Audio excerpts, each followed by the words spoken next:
Welcome to Pit People. This is a game that's currently in beta, and this is not a review. This is just kind of a sneak peek of some of the progress. I'm currently starting off in the single-player campaign, and you can also play this online.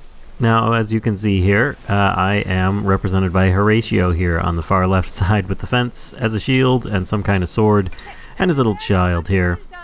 Kill the farmer, eat the child, take the house. Nice, nice. What? You stay away from my family. And as you can see here, this is a rather entertaining dialogue that you'll find very often, and it is a turn-based game. So you just tell him where to go, and he kind of figures it out from there on out. Alright, let me move this guy up further, and I can currently tell you guys a little bit more about how this kind of functions. It is a strategy game. Of course, there are shields, for example, which are good for blocking arrows, and these guys have a lot of ranged attackers. Of course, there are also some random events going on in this battle, which may or may not make an effect of what's going on. Stay inside the house. His kid's name is Hansel. Of course. Well, if I move this guy here, Horatio, up towards the archer, he will attack. And you can see there's a little blue circle. That means he's going to get a normal chance, normal results to attack this guy and do damage. So I'm going to do just that, and then we're going to end the turn. And you can see that my little heart meter there is still doing good. That guy didn't really have any health to speak of. So, not a problem.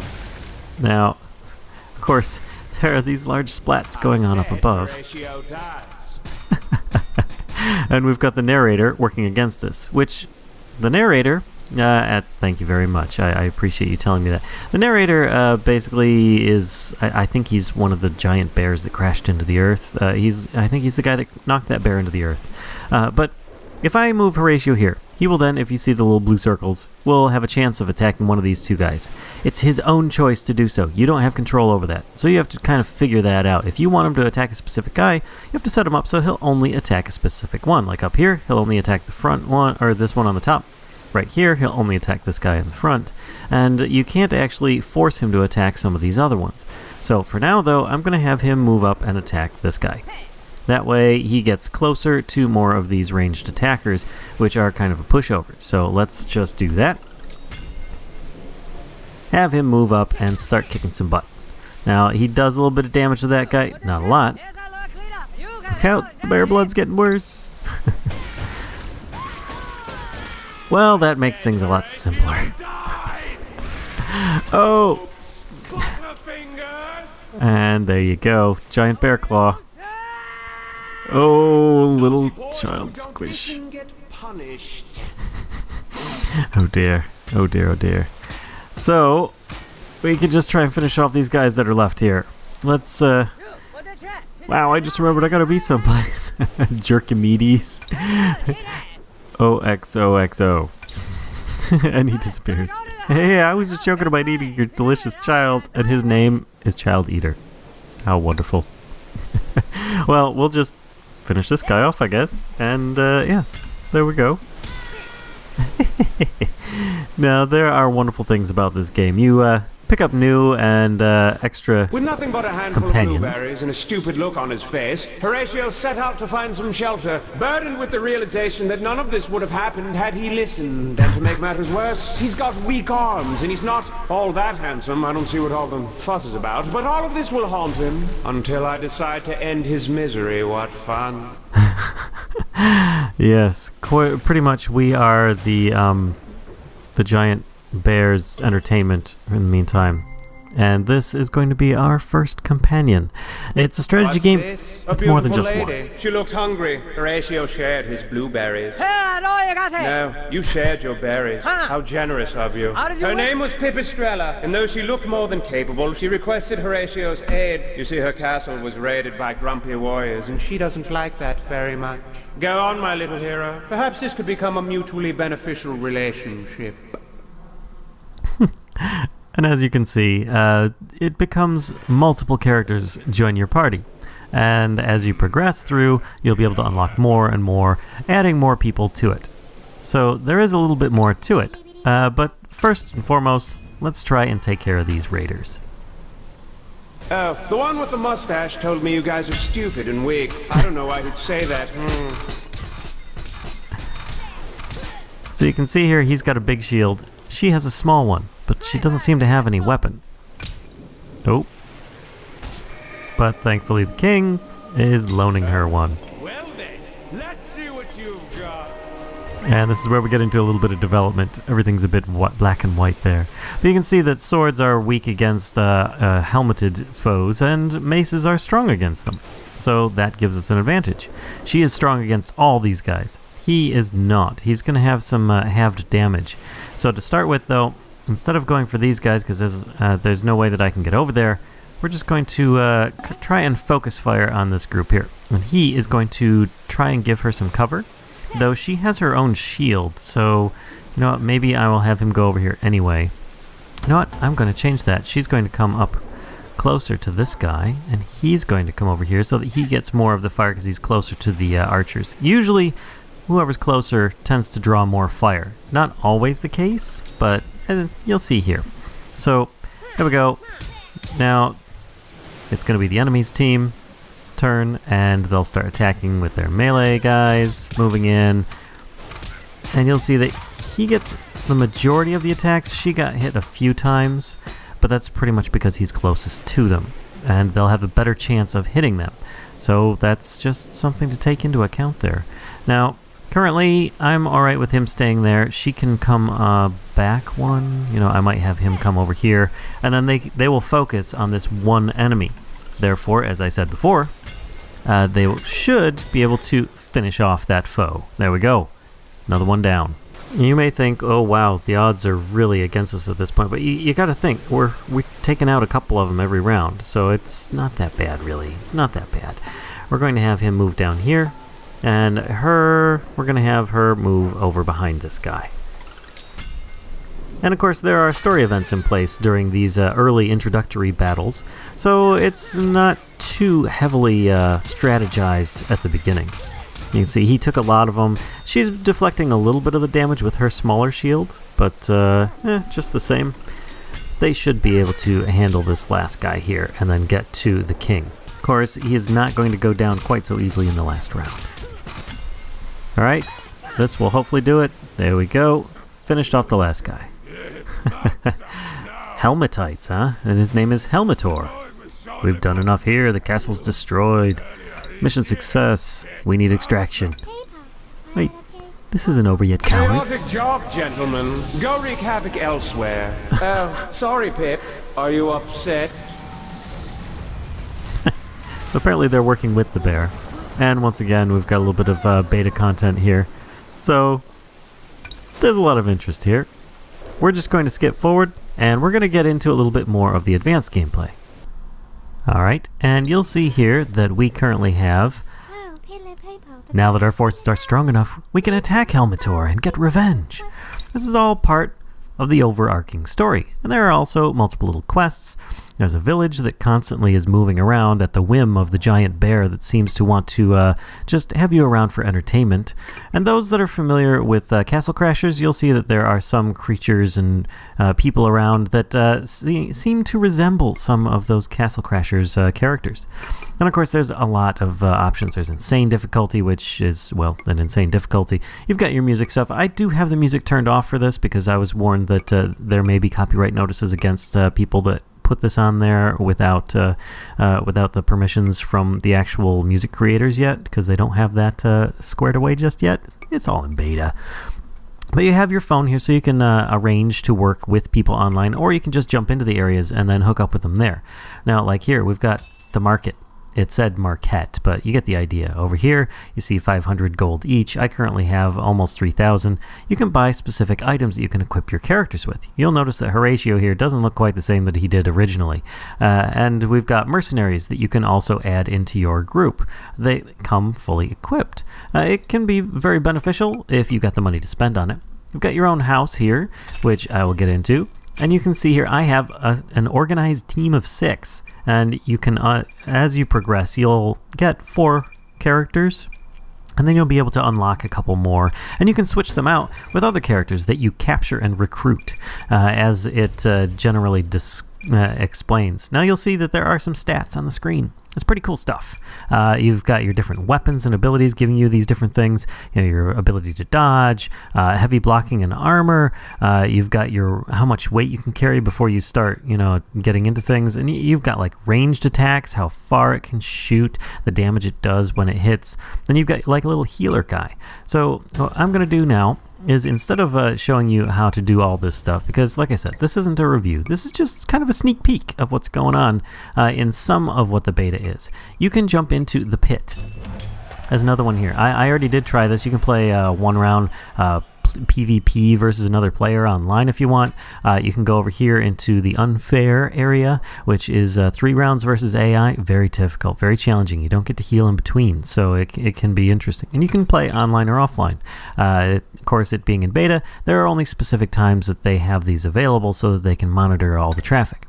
But we're not going to get into that. We're going to jump over here and head over to the entrance where you can pick up quests. There's sort of like a quest board slot machine going on here. You've got your main story mission.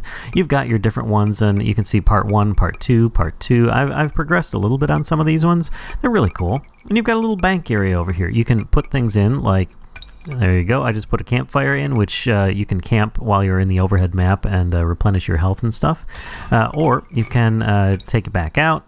You can see I've got a little cage. That's for recruiting. You've got a little potion there for resurrection and your nitro, which, well, that can speed you along. Now, what I'm going to do here is I'm actually going to do a little bit more of the story mission here. And, we'll do this one. And we'll just jump over here, get into player... There's slots for player 1, player 2. You can actually group up with other people and have multiples together in your battles. And you see now I have a wagon. Once you get to a certain point, you'll have this wagon. You can shoot things. There we go. And if there are some enemies nearby, this is the overhead map as you saw before. If there are enemies nearby, after that reload noise, you will be able to stun them if you target them. Of course, if they are a quest creature or mob, then therefore they will, they will be non-stunnable. But here you go, this guy here, you see he's close enough. I'm in threat of aggroing him, so let's shoot him. And you can see he's stunned. Therefore, I can just run right past him without worrying about getting into a battle with him if I so desired. And of course, there's tons of coins that you're going to want to pick up while you're wandering around on the map.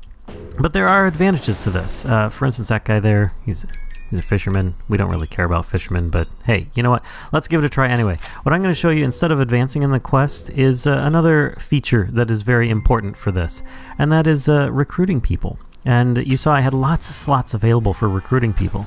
In this, you basically get into a battle, and somebody in your group will have to have some kind of net available. In this case, I have Sophia here. Sophia currently has a net, which in a circle of 2 spaces around here, she will capture the last enemy on the map if I have one of those cages available.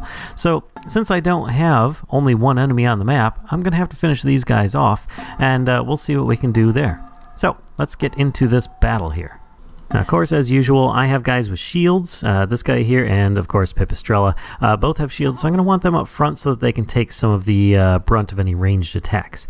This Cupcake guy is a healer. He'll heal any people within a couple squares of him from his own health pool that he slowly regenerates.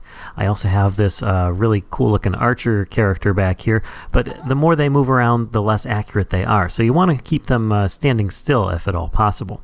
Now, of course, Sophia has the net, which means she can also attack enemies at a little bit of a range, plus she's got a sword. This guy here has a rock. Plus, he's got a popsicle. Now, these popsicle swords that you see a couple of the characters with, they have a side effect of, on occasion, they will freeze an enemy, so that can be very beneficial. Of course, there you go. He tried throwing the stone, and he missed. The guy was just a little too far away. The stone has a bit more of a range than some of the other weapons. But we'll see this archer is now able to attack this guy. So we're going to have her come up. She doesn't need to be in melee range, but I'm going to have her be close by. The Cupcake can get a little bit closer. He can come up here. You know, he can attack with his rock or with his weapon. And I think I'm going to have him attack with his weapon here. We're going to have the guy with the shield come up as far as possible. And we're going to have our archer move up as well, if only because I'm going to want him to be able to shoot these other targets eventually. Now, we've got Pipistrella going to be moving up. And, you know what, she's got a shield. She's still kind of in the back line, but oh well. You can't always get all of them in the places you want without taking a lot of damage. And you can see everybody's focus firing this one guy because that's the only one that they can really reach. So that's one way to ensure that they attack the characters that you want. And of course, they're primarily attacking the guy that's closest with the shield. These guys have their ranged fish. So you can see here, if I move the cursor, Sophia, as I get closer, here there are nothing over the enemies. Here you can see a circle over one of them. Now you can see circle over both because she has a ranged attack that will hit enemies within 2 hexes of her. So therefore, if you want, you can have her start targeting these characters. Now I'm going to have her start moving up here and start doing just that. We're going to have this one here. She's just a melee character. We're going to have her move up, but I don't think she's going to be able to reach where she needs to or wants to just yet. So we're going to have him move up. This guy here is also going to be able to reach because his rock actually reaches a little further than 2 squares. He can shoot like 3 or 4, I believe. Now, this archer can't reach either of them, but it can reach this guy. So we might as well have these guys stay. And now that I think about it, we're probably going to want to have the cupcake move up. Going to have the, where is it? There we go. Instead of having her move here, we're going to have her just keep on hitting on this guy here and hopefully take him down. So let's do that. I'm kind of getting ahead of myself on this, but we'll see how it goes. And there you go. You can see she's getting a little bit of healing. This guy's almost dead, so he's retreating. This one here is retreating, as a lot of the ranged characters will do when they're under pressure from melee characters. Alright, so here you can see I could start just having 1 or 2 characters take this one out, and the rest of them start piling on this guy. Well, instead, I'm just going to want to have some of them retreat, because I'm going to try and capture characters. So I'm going to want her to be just out of range of this one. He's going to come up and try and finish her off. Cupcake, you're fine just hanging back a little bit, and you're going to come up and try and finish this guy off. Now, this archer character is going to want to try and shoot this one. But instead, I think I'd like to have him move up and become less accurate, because maybe he'll hit this guy, maybe, no, he'll die first, and then take a shot at this guy. Not that he's really going to finish him off, but it's best just to make sure that you don't kill the character you're trying to capture. So we can take a few hits, but this is where it gets interesting. We take her, and you see now she has these little cage options. Because she has a net equipped, we can use the cage ability and recruit this fisherman. So let's move her into position, and then we'll just end the turn. First thing that happens, he is recruited. Then you come to this little finishing screen here after your typical battles, and you can go on through with the rest of this. Of course, it tells you your defense, your offense, your utility, how well your performance was in here overall. It wasn't that really big of a battle. It was pretty low-key, actually. So you can see we get closer to the home base, and we can just stop in here. It shows you the different booty that you were able to acquire along the way. You can only carry so much with your wagon, so sometimes staying out for too long is not necessarily going to help you. And of course, I did not actually do the sugar chaperone. Hostage has been digested. So therefore, you can fail quests as well. Yes, I know we can save your father at this point. But let's do a really quick peek in here, and you can see now we have a new recruit, Wheeler the Fisherman. And I could feasibly switch him out with other characters, and then we can go up here and we can equip him with different stuff. Now currently he has a fishing rod. Now of course the other one was a regular bow. They really don't have any differences for the different weapons, but you can choose all sorts of different abilities. You can see that each one is going to have different stats, and you just have different looks in each category. So if I were to instead, let's choose him. and say, all right, you know what, I'm going to have you with sword and mace instead. Each character might have different abilities. Sometimes I haven't unlocked everything yet. Other things you found as you go along. Perhaps I could change how he looks if I want. You know, I could give him some hair, give him a little like just some of the different things that you unlock as you go. Look, now it's Horatio with a fish. So there you go. This is just kind of a sneak peek at how they're doing along on this. It's really cool. It has a lot of interesting stuff for the potential future, how it can be multiplayer. You can play this local multiplayer as well as online. You can play it versus, you can play it in co-op, you can explore in the world. It's really, really a lot of fun. So there you go, folks. I hope you enjoyed this little sneak peek into a little bit of what's going on with the pit people here. I know that it's been a lot of fun just kind of messing around with this, trying the different storylines, or the different storyline, and going through and escorting people on quests and stuff. It's a lot of fun. It's pretty cool. And as you level up, you get better, your characters replenish their health, and so on. So, hope you guys enjoyed this video. If so, please give a like, subscribe, and don't forget to spread the mischief. Till next time, folks, I'll see ya.